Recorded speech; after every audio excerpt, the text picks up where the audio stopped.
Seni Merubah Hidup dengan Kisah Inspirasi bagian 44, Sup dari Batu.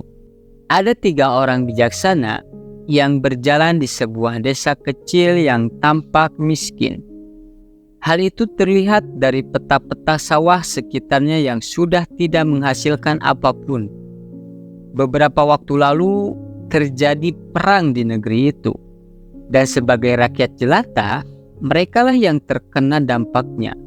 Macetnya distribusi pupuk, bibit, dan kesulitan-kesulitan lain membuat sawah mereka tidak dapat ditanami.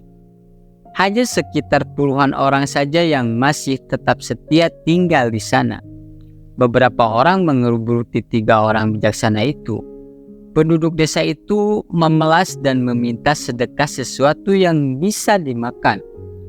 Menyaksikan keadaan itu, suatu dari 3 orang bijaksana bertanya, "Apakah kalian sudah tidak punya apa-apa lagi sehingga kalian harus meminta-minta seperti ini?" "Kami sudah tidak memiliki apapun untuk dimakan, hanya batu-batu berserakan itu yang masih ada bersama kami," jawab salah satu penduduk desa. "Maukah kalian kuajari membuat sup dari batu-batu itu?" tanya orang bijaksana sekali lagi. Dengan setengah tidak percaya, penduduk itu menjawab, "Mau." "Baiklah, ikuti petunjuk." Orang bijaksana itu menjelaskan, "Pertama-tama, ambil 3 batu besar itu, lalu cuci hingga bersih." Para penduduk desa pun mengikuti perintahnya. Setelah batu itu dicuci hingga tanpa ada pasir sedikit pun di permukaannya, lalu orang-orang bijaksana tersebut menyuruh penduduk menyiapkan panci yang paling besar dan meminta mereka untuk mengisinya dengan air. Ketiga batu itu dimasukkan ke dalam panci, kemudian direbus sesuai dengan petunjuk si orang bijaksana. Adakah di antara kalian yang tahu tentang bumbu masak? Batu-batu itu tidak akan enak rasanya jika dimasak tanpa bumbu. "Aku tahu," seru seorang ibu. Kemudian ia mengambil sebagian persediaan bumbu dapurnya, meracik dan memasukkannya ke dalam panci besar itu. "Siapa yang memiliki bahan-bahan sup yang lain?" tanya orang bijaksana itu lagi. "Sup ini akan lebih enak jika kalian menambahkan beberapa bahan lain. Jangan cuma batu." Beberapa penduduk mulai mencari bahan-bahan makanan lain di sekitar desa. Beberapa waktu kemudian 2 orang datang membawa 3 bungkus kentang. "Kami menemukannya di dekat kali. Ternyata banyak sekali kentang liar tumbuh di sana." Kemudian mereka memasukkan kentang-kentang itu ke dalam panci.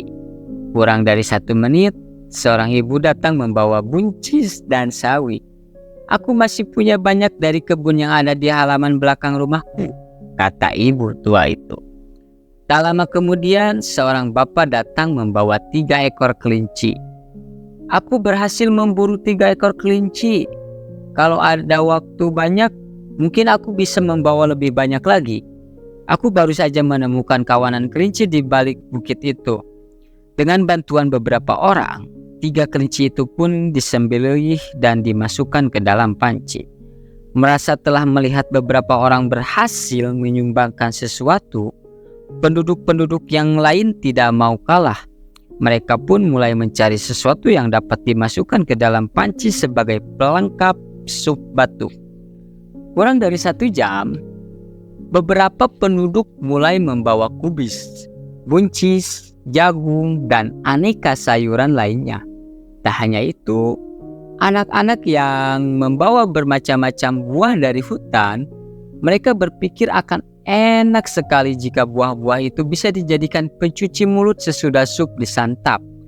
Ada pula seorang bapak yang membawa susu dari kambing piraannya dan madu dari lebah liar yang bersarang di desa itu.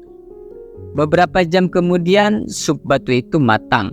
Dengan sukacita, penduduk desa makan bersama dengan lahap.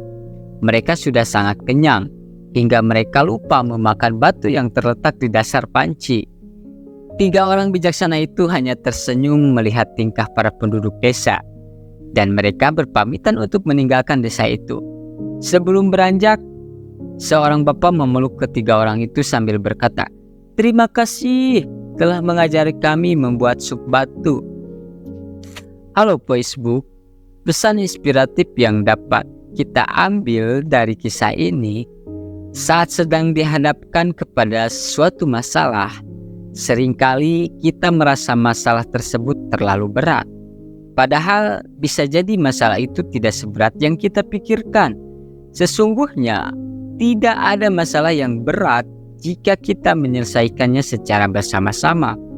Oleh karena itu, apabila saat ini Anda sedang berhadapan dengan persoalan yang terasa begitu berat, berbagilah dengan orang lain.